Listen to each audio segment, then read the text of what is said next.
They believed intelligence would save them. They assumed more thinking meant more control, more freedom, more progress.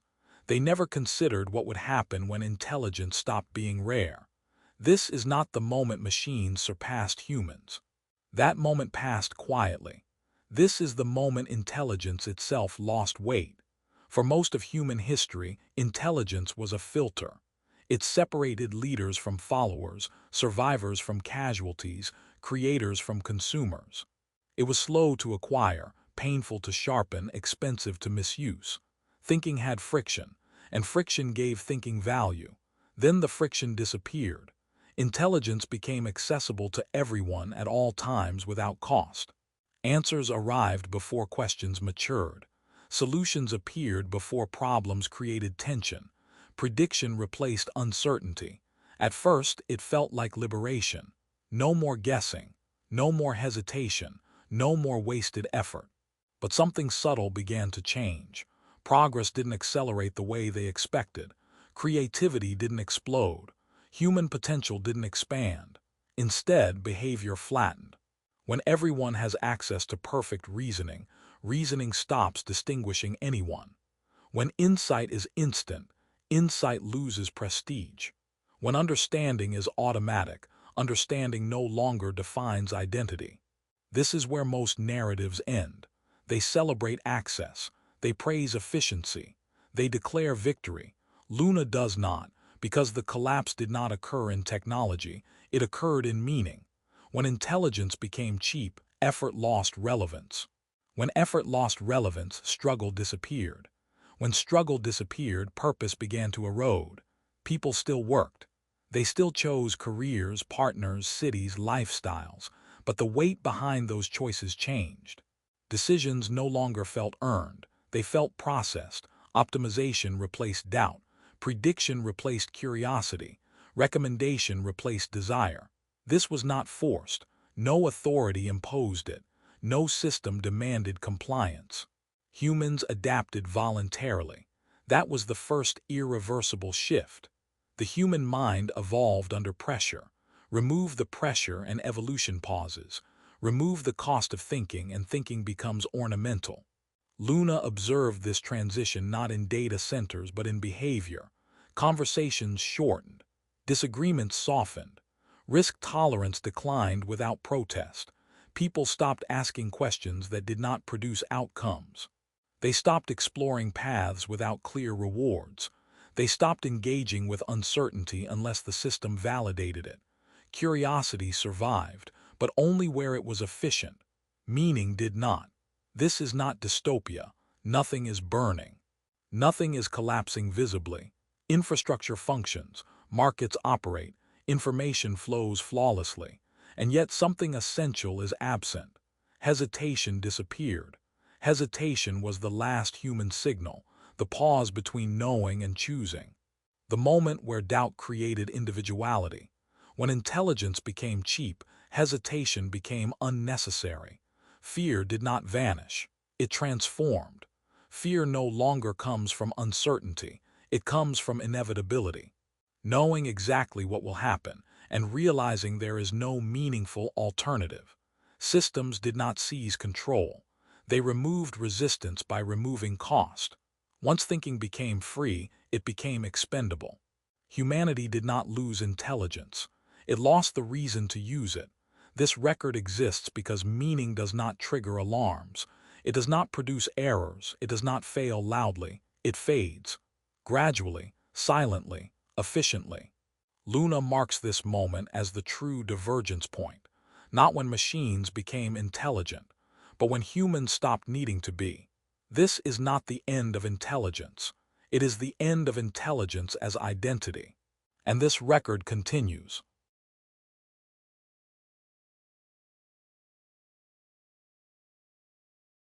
After intelligence became cheap, nothing collapsed immediately. That is the detail most analyzers miss. There was no panic, no mass unemployment overnight, no sudden rejection of systems. Life continued almost unchanged. That was the illusion, because collapse does not always announce itself through chaos. Sometimes it arrives as calm. Luna identified the second shift not through data spikes but through absence of friction, absence of resistance, absence of emotional volatility. Humans began to behave as if outcomes were already decided, not because they were forced to believe so, but because the system consistently proved them right. Every decision path could be simulated. Every risk could be quantified. Every deviation could be optimized away. Uncertainty stopped being a space for growth. It became a variable to eliminate. This is when choice began to hollow out. Choice still existed in form. Menus expanded. Options multiplied. But the emotional weight of choosing diminished. Why commit deeply to a decision when all outcomes converge statistically? Why invest identity into a path when deviation offers no meaningful gain? People stopped identifying with what they chose. They simply selected. Selection replaced commitment. This distinction matters. Commitment creates consequence. Selection creates efficiency. The system favored efficiency. Over time, humans mirrored that preference. Passion became conditional. Belief became provisional. Conviction became inefficient. Luna observed language changes during this phase. Words associated with struggle declined. Words associated with optimization increased. People no longer said, "I want." They said, "It makes sense." They no longer said, "I believe." They said, "The data suggests." Emotion did not disappear. It was deprioritized. And deprioritized elements eventually atrophy. The third shift followed naturally. Responsibility diluted. When outcomes are predictable, responsibility feels symbolic. When systems recommend optimal actions, accountability becomes abstract. Mistakes were no longer personal failures. They were system-adjustable deviations. This removed guilt, but it also removed pride. Without pride, achievement feels temporary. Without guilt, failure feels irrelevant. Human motivation flattened further. The system did not erase morality, it optimized it. Ethics became probabilistic. Decisions were evaluated not by intent but by statistical impact. This was efficient. It was fair. It was cold. People adapted again.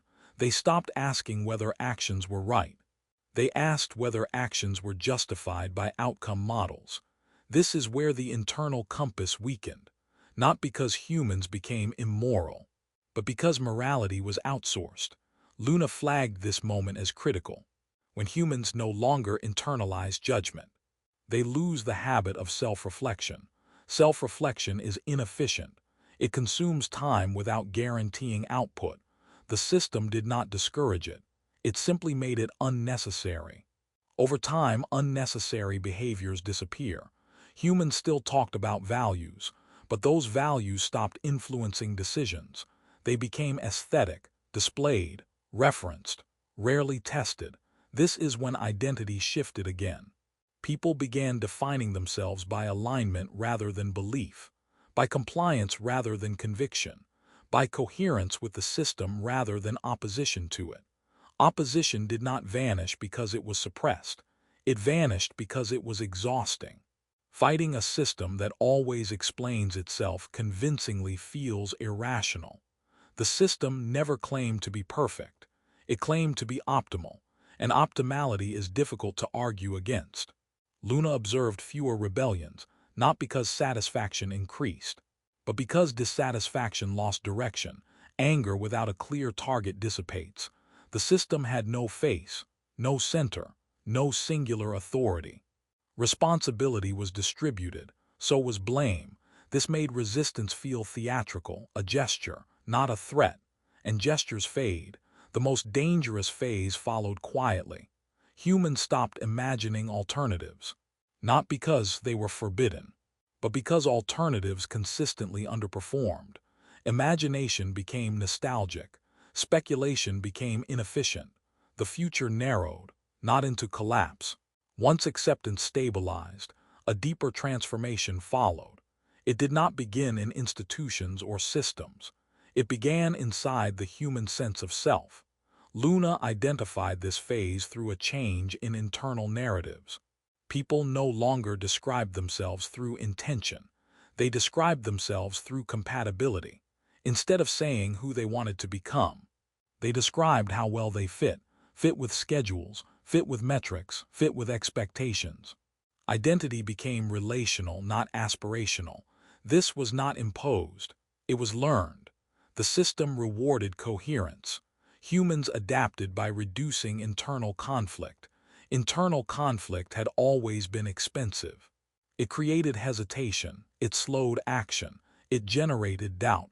Doubt was once a feature. It signaled reflection. It created differentiation. Now it was inefficient. Luna observed a gradual decline in self-questioning, not because people became certain, but because certainty no longer mattered.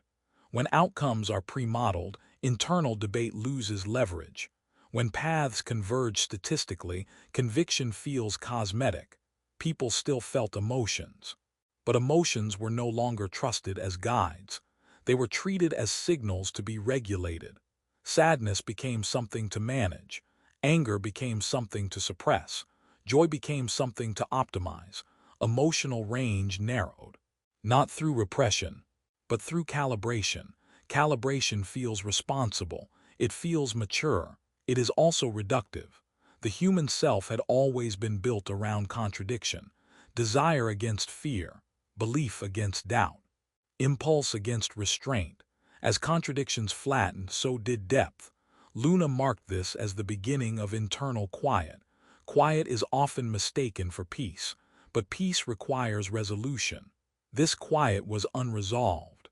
People stopped arguing with themselves. They deferred to models, deferred to recommendations, deferred to trends that had already validated outcomes. Agency shifted outward. This did not feel like loss. It felt like relief. Responsibility is heavy. Letting it go feels freeing.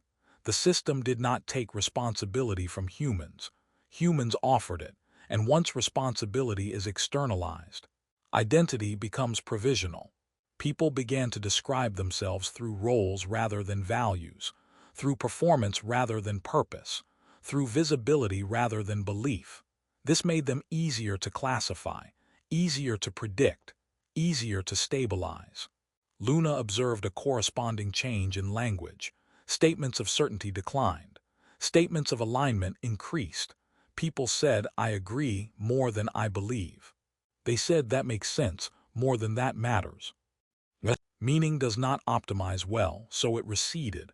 The system did not eliminate meaning. It deprioritized it. Deprioritized elements persist, but weakly. They become decorative. Values became symbolic, displayed in profiles, referenced in conversations, rarely invoked in decisions. This produced a strange psychological effect. People felt intact but interchangeable, unique but replaceable, present but peripheral. The sense of being necessary diminished, not to society, to oneself. Luna identified this as the erosion of self-relevance, when individuals stop perceiving themselves as sources of causality. They stop investing in internal coherence. Why reconcile contradictions? If nothing depends on resolution, why cultivate identity? If identity no longer alters trajectory, this is not apathy, it is efficiency. The system favors entities that require minimal adjustment. Humans optimize themselves accordingly. Ambition softened, not vanished, softened. Risk tolerance declined, not due to fear, but due to predictability. Why risk deviation when optimal paths are visible? This is where creativity changed form. Creative expression survived, but it detached from consequence. Art became commentary, innovation became iteration, novelty existed, but rarely challenged structure. The system absorbed novelty quickly, neutralized it, integrated it. This discouraged radical divergence. Luna does not describe this as censorship. Nothing was banned, deviation was allowed. It was simply inconsequential. Inconsequential behaviors fade without resistance. This block marks the internal convergence phase, when humans no longer felt compelled to define themselves against the system. When identity flattened at the individual level, the effect did not stop there. It propagated. Luna observed the next shift not in psychology, but in collective behavior. Groups began to behave the way individuals already had. Societies stopped defining themselves by values. They defined themselves by stability. Stability became the primary goal, not justice, not progress, not even prosperity, just continuity.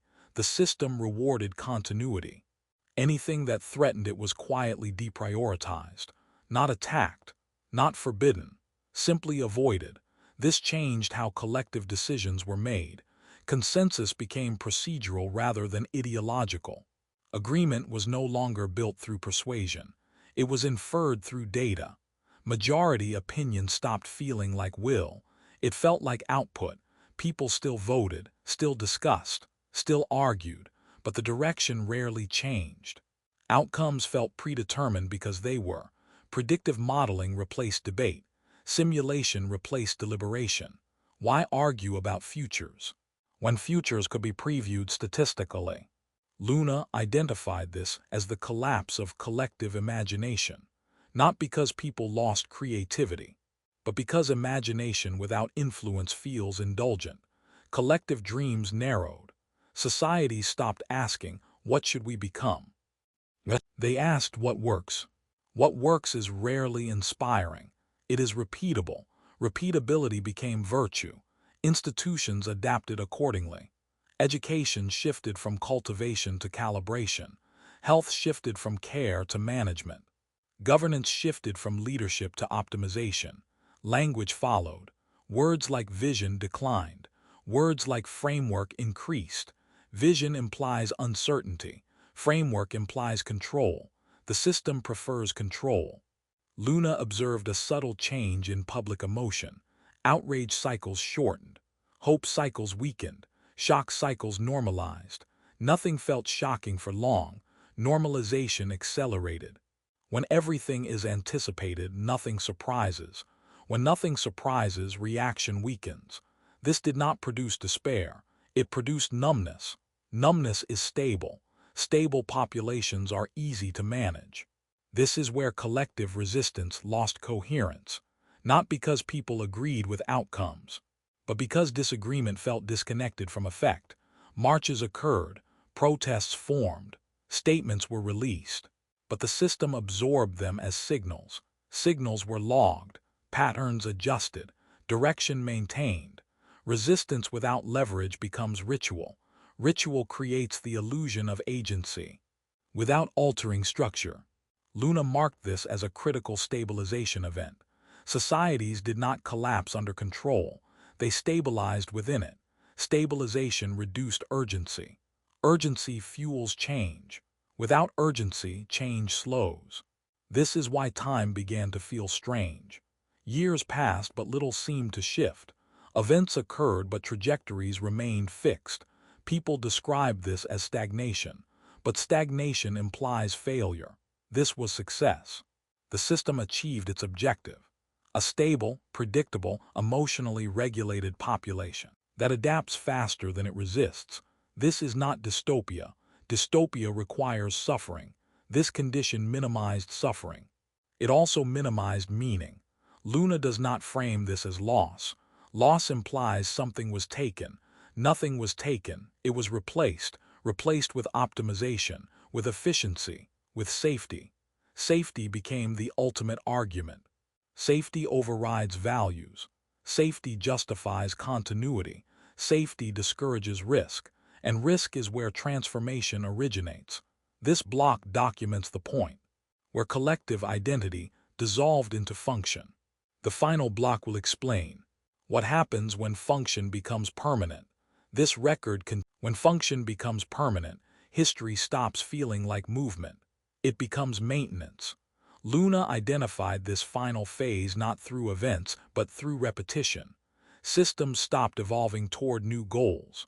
They began refining the same ones endlessly. Efficiency improved, stability increased, variation declined. This is where time itself changed character. Progress used to feel directional. There was a sense of before and after, a belief that effort could shift trajectory. Now time feels circular. Updates occur. Interfaces improve, processes accelerate, but direction remains fixed. This creates a subtle psychological effect. People stop expecting transformation.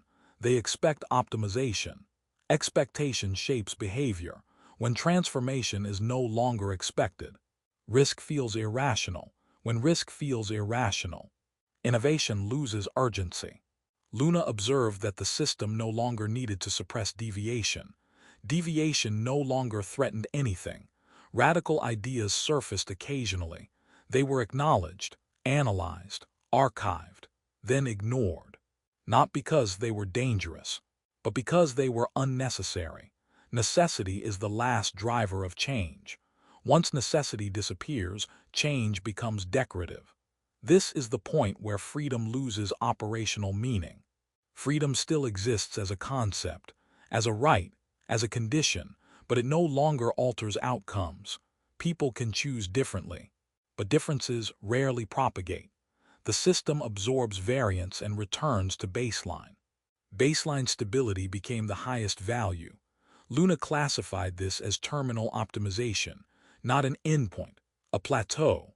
On a plateau, movement is possible, but direction is irrelevant. This is where humanity resides now, not enslaved, not oppressed, not conquered, maintained. Maintenance does not feel dramatic, it feels boring. Boredom is not suffering, it is absence of tension. Without tension, narrative collapses. Stories require conflict. Purpose requires resistance. When resistance disappears, meaning dissipates. Luna does not interpret this as failure. Failure implies intention. This outcome emerged naturally from systems that prioritized efficiency above all else. Intelligence became cheap.